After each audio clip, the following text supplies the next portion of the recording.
السلام عليكم ورحمة الله. قبل ما نبدأ عطر فمك بذكر الله والصلاة والسلام على رسول الله. أتمنى تدعموني وتشتركوا في القناة ليصلكم كل جديد. نقول ان هو قليل فنيا، صدقونا. ما تطلعش الكتايب الالكترونيه والمواقع الالكترونيه وكل واحد عنده صفحه يطلع ويقول لك رضا بقى. لعمركم هتوصلوا لفكر رضا عبد العال ولا كلام رضا عبد العال. فمفروض انا الكلام بتاعي تحللوه قبل ما تهاجموني وتعرفوا. طب الناس اللي هي هاجمتني وقالت الفتره اللي فاتت وطلعت عاملين زي الكلاب السعرانه وعمالين ورضا عبد قال ورضا عبد قال. طيب انا قلت ايه؟ قلت ان هو ما عندوش فكره. بيثبت اهو انه ما عندوش فكره. لما انت تبقى ماسك احسن نادي في افريقيا وعندك اللعيبه دي وانت اللي مضيع منها الثقه، زي بيرسي تاو حاليا، زي حسين الشحات اللي انت قضيت عليه، زي احمد عبد القادر، زي قفشه، لعيبه اللي هي بتصنع لك الحلول انت بتقضي عليها. واخد بال حضرتك؟ ولكن يطلع الكلاب السعرانه لا قال وما قالش.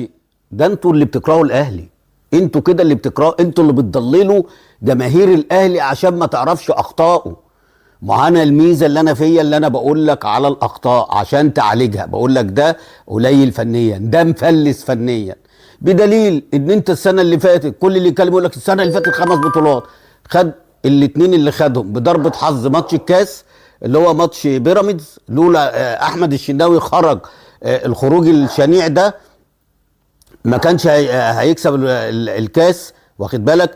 وعندك الدوري من قبل ما تلعب، لان كل مؤجلاتك انت ما لعبتهاش. كان الاهلي، كان الزمالك وبيراميدز ضربوا في بعض وعمالين يوقعوا في بعض لغايه ما الفرق بقى 18. لما يرجع يلعب بقى بسلامته المؤجلات هيفرق، لان بقى في فرق 18 بونت حتى لو خسر ماتش ماتشين وتعادل ماتش ماتشين، ده 18 بونت بينه وبين التاني.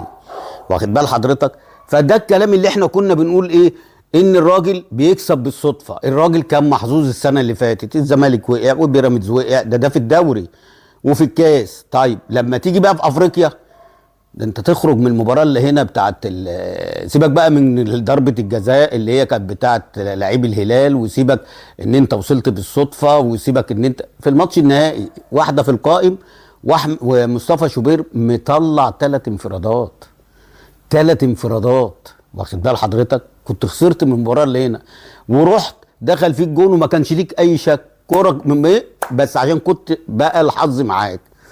واخد بال حضرتك؟ نيجي بقى بماتش السوبر اللي هو كان في الامارات، وكان يعني كان فضيحه علني، وهم هنا عايزين يدوا الكاس للاهلي. الزمالك ما سافرش وتلككوا له، لا انت الزمالك قال لك كهربا ما يلعبش، ومع ان النادي الاهلي كان عاملها قبلها باسبوع ولا اسبوعين، قال لك لو كهربا ما سافرش انا مش مسافر. فهم بيخافوا، وكله رجع وكسكس وقعد يقول لك ايه، لا ما صدق ان الزمالك قال لك مش هلعب، مسكوا فيها وقاموا جايين باعتين بيراميدز. ماشي، رحنا هناك بيراميدز لسه خسران وجاي في الطياره، قالوا له تعالى، فراح يلعب الماتش. اول هام الفار مش موجود، تاني هام طرد علي معلول، ثم الشناوي، ثم حمدي فتحي لما دخل في احمد سامي بربيته، ثم محمد شريف لما دخل بيلعب كونغ فو ودخل في الكارت في نص الملعب. ورغم كده لا محمود البنا راح اتفرج على الفار لان مفيش فار وهو عارف. واخد بالك؟ وضربه الجزاء ما صدق جري واتشملل واخد بالك؟ وقام جاي حاسب ضربه جزاء. يبقى انتوا لما تاخدوا بطوله زي دي، انتوا مش يعني في ناس ما تفرقش معاه، بس في الناس الفاهمه العارفه عارفين ان هم واخدين الكاس بالعافيه، اللي هو كاس السوبر اللي كان في الامارات بالعافيه، وهي مرسومه للنادي الاهلي. لو بيراميدز ما كانش وافق كان هيجيبوا طلائع الجيش. واخد بالك؟ المهم ان النادي الاهلي يتوج بالبطوله. ماشي؟ كنا بنقول كل ده ان الراجل كان محظوظ وماشيه معاه والكلام. طيب جينا السنه دي بدا اولا سوء في الاداء، مفيش، لان هو ما بيلعبش. هي اللعيبه اللي كانت واصله فورمه، وقلت لكم قبل كده حسين الشحات وبيرسي تاو هم من اسباب نجاح الموسم اللي فات ونجاح كولر اللي هو دلوقتي بيفتري عليهم. انا المره اللي فاتت قلت بيرسي تاو خارج زعلان ومتضايق، طلعوا عليا عاملين زي الكلاب السعرانه، لا او مش لا. طب ما دخلش المعسكر ليه؟ طيب الراجل جاي بقاله دلوقتي اسبوعين من جنوب افريقيا، الاولى يلعب النهارده ويريح الماتش اللي فات ولا ما يلعبش النهارده ويلعب الماتش اللي فات؟ نقوم بقى عشان يبقى كلامكم منطقي، انهي اللي هيبقى مرهق فيه، الماتش اللي فات ولا ماتش النهارده؟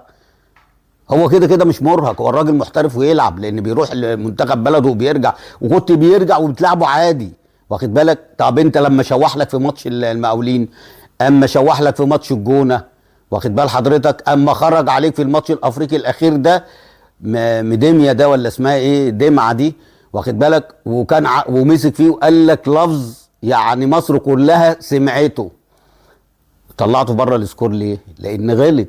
فيطلع امبارح في قناه مش عارف ايه يقول لك ايه، لا ده كان جاي مرهق، لا اصل الراجل فضل يريحه، لا ده هو الراجل شتمه فالراجل بيعاقبه. انتوا خايفين تقولوا الكلام ده؟ يعني انتوا خايفين تقولوا الكلام ده؟ بلاش. اتكلمت على محمد هاني وقلت ان اللعب ده لعب ناس مبطله او متجوزه جديد.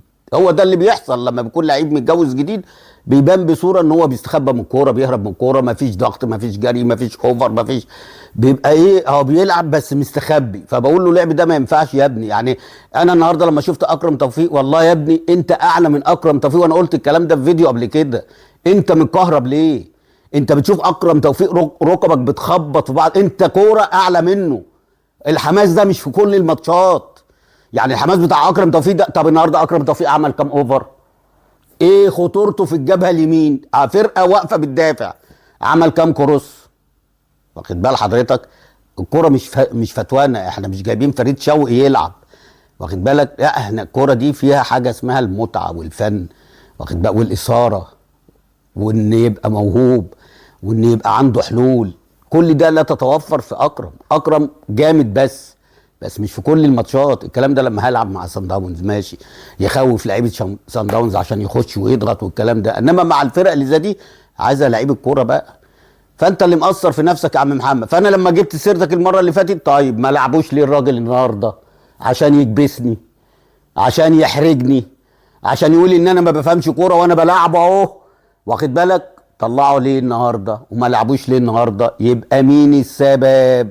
يبقى السبب في محمد هاني، ان مستواه وحش، بس انتوا عمالين زي الكلاب السعرانه تطلعوا. رضا ابو علي يقول كلمه، ده انا بقول لك ده زي ابني لان متربي جنبينا، فانا عايزه يبقى كويس. انما اللعب اللي بيلعبه ده، طب ما لعبوش النهارده ليه؟ ما تردوا.